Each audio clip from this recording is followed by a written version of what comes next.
Car कश news की खबरों में स्वागत है आपका। मैं काशिफ मलिक। बढ़ते हैं खबरों की तरफ। सोमवार को केंद्रीय कैबिनेट में विभागों के बंटवारे में केंद्रीय मंत्री गिरिराज सिंह को कपड़ा मंत्रालय मिला है। आज उन्होंने पदभार संभाल लिया है। पदभार संभालने पर गिरिराज सिंह ने कहा, क्या कहा सुनिए।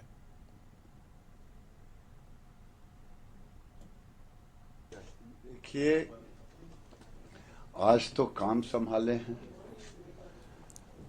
और देश के अंदर में टेक्सटाइल सेक्टर एक ऐसा सेक्टर है जहां सबसे ज्यादा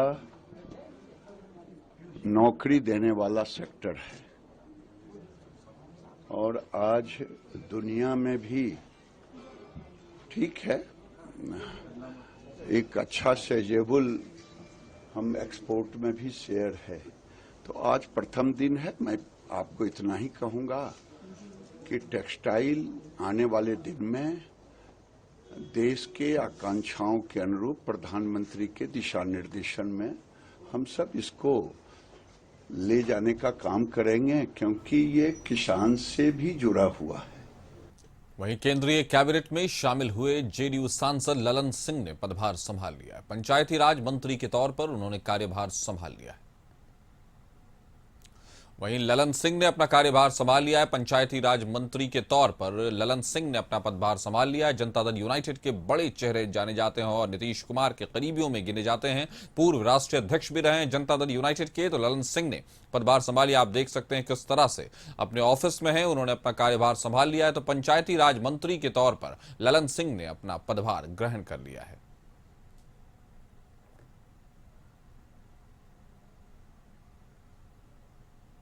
केंद्रीय कैबिनेट में पूर्व सीएम जीतन राम मांझी को सूक्ष्म, मध्यम और लघु उद्योग यानी एमएसएमई मिला है। आज उन्होंने पदभार संभाल लिया है। बता दें कि गया लोकसभा सीट से जीतकर जीतन राम मांझी सांसद बने।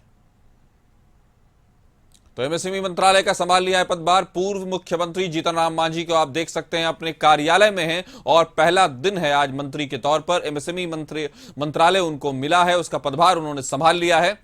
उन्होंने उससे पहले यह बयान दिया है कि कोई भी काम छोटा नहीं होता। वर्क इज वर्शिप कहा है उन्होंने और कहा कि कोई भी काम छोटा नहीं होता है। और जब इस काम को हमने देखा लिफाफे में तो हमने जाना कि किस तरह से इस काम में हमें जुटना है और बेहतर से बेहतर प्रदर्शन करना है। तो आज जीतन राम मांझी ने भी पदभार ग्रहण कर लिया। इससे पहले हमने देखा कि गिरिराज सिंह ने कपड़ा मंत्रालय और वहीं पर ललन सिंह ने पंचायती राज मंत्रालय संभाला है और जीतन राम मांझी ने एमएसएमई मंत्रालय का पदभार संभाल लिया है। और उन्होंने कहा है कि कोई काम छोटा नहीं होता है, हर काम बड़ा होता है। आप देख सकते हैं किस तरह से तस्वीरें उभर कर सामने आ रही हैं। जोश और खरोश उसी तरह से बना हुआ है जिस तरह से जब उन्होंने आप देख सकते हैं किस तरह से अपने कुर्सी पर संभलते हुए बैठते हुए। और ये तस्वीरें हम आपको दिखा रहे हैं ललन सिंह की। जब ललन सिंह अपने कार्यालय पहुंचे तो ये पहला दिन है जिसको शुभ दिन माना जाता है। काम शुरू हो रहा है यानी डे 1 है। और आप देख सकते हैं किस तरह से ललन सिंह की तस्वीरें उभर कर सामने आ रही हैं।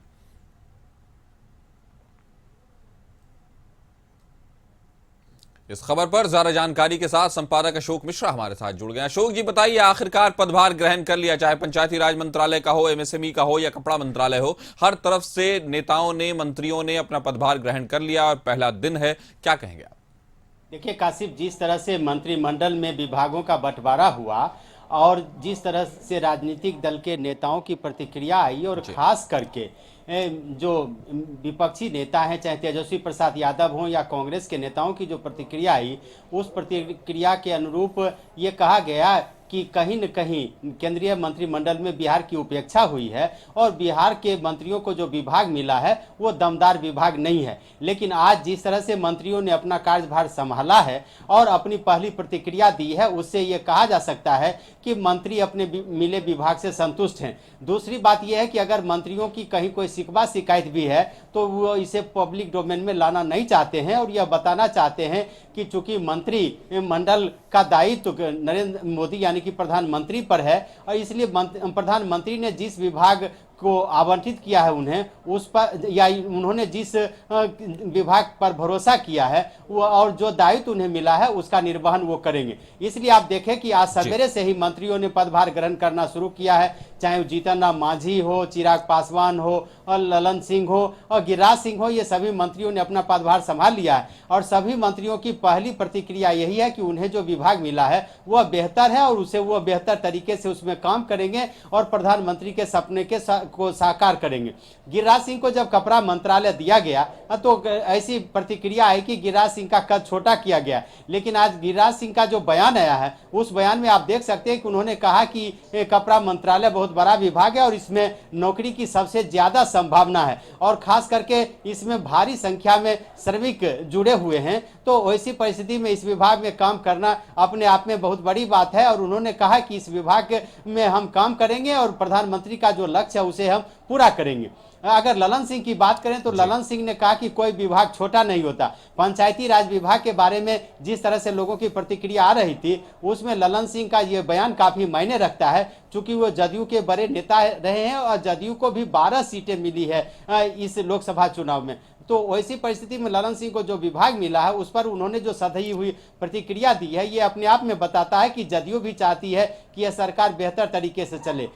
फिर जीतन राम मांझी की बात तो आपने देखा होगा कि विभाग बंटवारे के तुरंत बाद जो चिराग पासवान की जो प्रतिक्रिया आई उसमें उन्होंने प्रधानमंत्री का आभार व्यक्त किया और आज भी जब उन्होंने विभाग का पदभार संभाला है तो उसके बाद जो उनकी प्रतिक्रिया आई है वो बेहतर कही जा सकती है। जीतन राम मांझी ने भी जो प्रतिक्रिया दी है कार्यभार संभालने के बाद उसे आप बेहतर कह सकते हैं। तो एक तरह से कहिए कि मंत्रियों को जो विभागों का बंटवारा हुआ मंत्रियों के बीच में और उन्हें जो दायित्व मिला है उसका तुरंत उन्होंने निर्वहन भी किया है और सभी मंत्री तुरंत पदभार ग्रहण कर रहे हैं और बैठक कर रहे हैं और यह संदेश देने की कोशिश की जा रही है कि उन्हें जो जिम्मेवारी मिली है उस जिम्मेवारी को वह खूबी निभाएंगे ही नहीं, प्रधानमंत्री के सपने को साकार करेंगे और विकास की और गति देंगे। जी तो मंत्रालयों का बंटवारा हो गया। बिहार के मंत्रियों पर जहां विपक्ष आरोप लगा रहा था कि कहीं ना कहीं एक झुंझुना थमा दिया गया, उसको पूरी तरह से खारिज करते हुए मंत्रियों ने पदभार संभाल लिया है, चाहे गिरिराज सिंह हो, ललन सिंह हो या जीतन राम मांझी हो। उसी तरह और भी मंत्री हैं जो उसी तरह की चीजें कर रहे हैं। तो फिलहाल ये कहा जा सकता है कि सभी मंत्री कम से कम अपनी जो विभाग है उससे सेटिस्फाइड हैं। हमारे साथ जुड़ने के लिए अशोक जी आपका बहुत बहुत शुक्रिया। केंद्रीय कैबिनेट में विभागों के बंटवारे को लेकर सियासत शुरू हो गई है। तेजस्वी यादव ने जहां बिहार की अनदेखी करने का आरोप लगाते हुए कहा कि झुंझुना थमा दिया गया, तो वहीं सत्ता पक्ष ने इसका बचाव किया।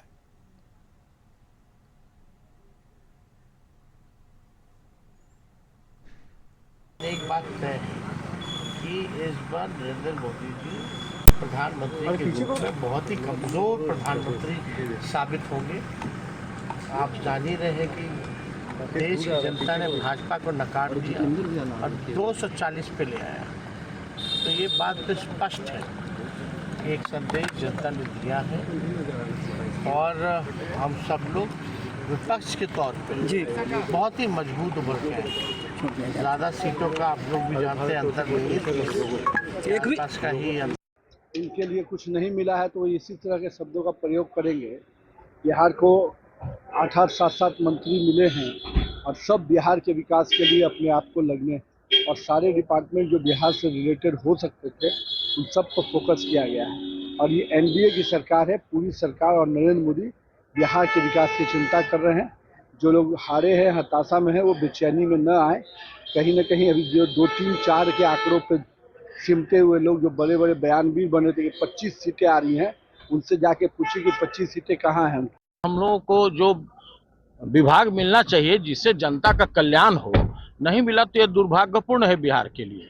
फिर अगला जब विधानसभा चुनाव आएगा तो फिर नया राग लोग अलापे। बिहार के साथ तो अनदेखी हुई, बिहार के साथ नाइंसाफी हुई, इस बात से कौन इनकार कर सकता है। जो बिहार कभी रेल, रक्षा, कृषि, नागरिक ऐसे मंत्रालयों को यहाँ के माननीय सांसद संभालते थे और 18 सहयोगी दलों के सांसद बिहार से हैं इस सरकार में। बिहार के दम पर ये सरकार बनी है और बिहार को देख लीजिए किस तरह से झुंझुना थमा दिया गया, कटपीस मंत्रालय थमा दिया गया, जो मूल मंत्रालय था उसमें भी कट कर दिया गया। तो आप यही सोच लीजिए कि बिहार के साथ किस तरह से नाइंसाफी हुई है। ये कहने की बात नहीं है, ये तो स्पष्ट लोग देख रहे हैं।